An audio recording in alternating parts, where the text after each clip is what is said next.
Hello বন্ধুরা, তানজুস কিচেনের লাইফস্টাইলে আপনাদের ওয়েলকাম জানাচ্ছি।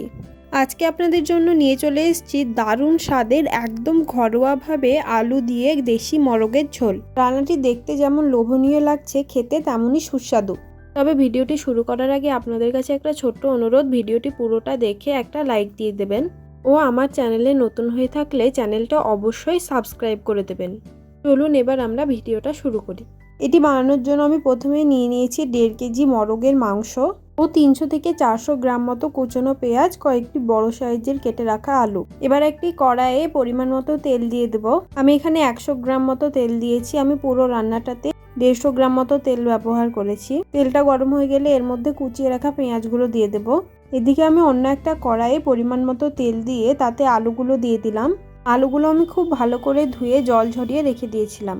লো টু মিডিয়াম ফ্লেমে এগুলি গোল্ডেন ব্রাউন করে ভেজে নিতে হবে। মাছটা হালকা গোল্ডেন ব্রাউন করে ভাজা হয়ে গেলে তার মধ্যে আমি আদা রসুনের পেস্ট দিয়ে দেবো। আমি এখানে 1.5 চামচ মতো আদা রসুনের পেস্ট দিয়েছি। একটু কষে নিতে হবে।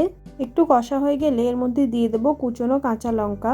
আমি এখানে 6 থেকে 7টা মতো কুচনো কাঁচা লঙ্কা নিয়েছি। আপনারা আপনাদের স্বাদ অনুযায়ী ঝালটা কম বেশি করে নেবেন। আলুগুলো গোল্ডেন ব্রাউন করে ভাজা হয়ে গিয়েছে, এগুলো আমি তুলে সাইডে রেখে দেবো। এদিকে পেঁয়াজটা কষিয়ে মশলার কাঁচা গন্ধটা চলে গেলে তার মধ্যে দিয়ে দেবো 2টো তেজপাতা ও একটা শুকনো লঙ্কা। আবারও মশলাটা একটু কষিয়ে নিয়ে এর মধ্যে দিয়ে দেবো একটা মিডিয়াম সাইজের ছোট করে কেটে রাখা টমেটো। এটা দিয়ে একটু নেড়ে চেড়ে নিয়ে এর মধ্যে দিয়ে দেবো পরিমাণ মতো লবণ। আমি এখানে ছোট চামচে 3 চামচ মতো লবণ দিয়েছি। তবে আপনারা আপনাদের স্বাদ অনুযায়ী লবণটা দেবেন। ছোট চামচের 1 চামচ মতো হলুদ গুঁড়ো, জিরে গুঁড়ো ও ধনে গুঁড়ো দিয়ে আবারও মশলাটা কষিয়ে নেব।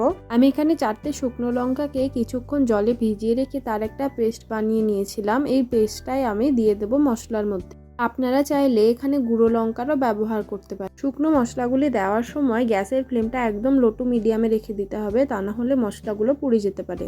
মশলাটা কষানো হয়ে গিয়েছে, এবার এর মধ্যে আমি মাংসটা দিয়ে দিয়েছি। মাংসটা দিয়ে খুব ভালোভাবে মিক্স করে নিতে হবে মশলাগুলোর সঙ্গে।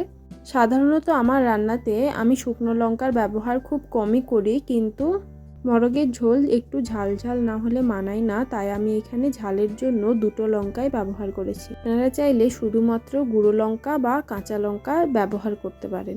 আরও একটা টিপস আপনাদের বলে রাখি, যদি আপনারা মেটে ও মাংসটা একসঙ্গে রান্না করে থাকেন তবে মাংসটা মশলার সঙ্গে কষিয়ে নেওয়ার পর মেটেটা দেবেন, নাহলে মেটেটা গলে যেতে পারে, মাংসের টেস্টটা অনেকটাই খারাপ হয়ে যায়। ঢাকা দেওয়ার কিছুক্ষণ আগে মেটেটা সাইড করে দিয়ে একটু মশলাটা মাখিয়ে নেবেন। এটা আমি 15 মিনিটের জন্য ঢাকা দিয়ে রেখে দেব মাংসটা সেদ্ধ করার জন্য। আমি এখানে প্রথম 5 মিনিট একদম হাই ফ্লেমে রেখেছিলাম ও বাকি 10 মিনিটটা লো টু মিডিয়াম ফ্লেমে রেখে দিয়েছিলাম।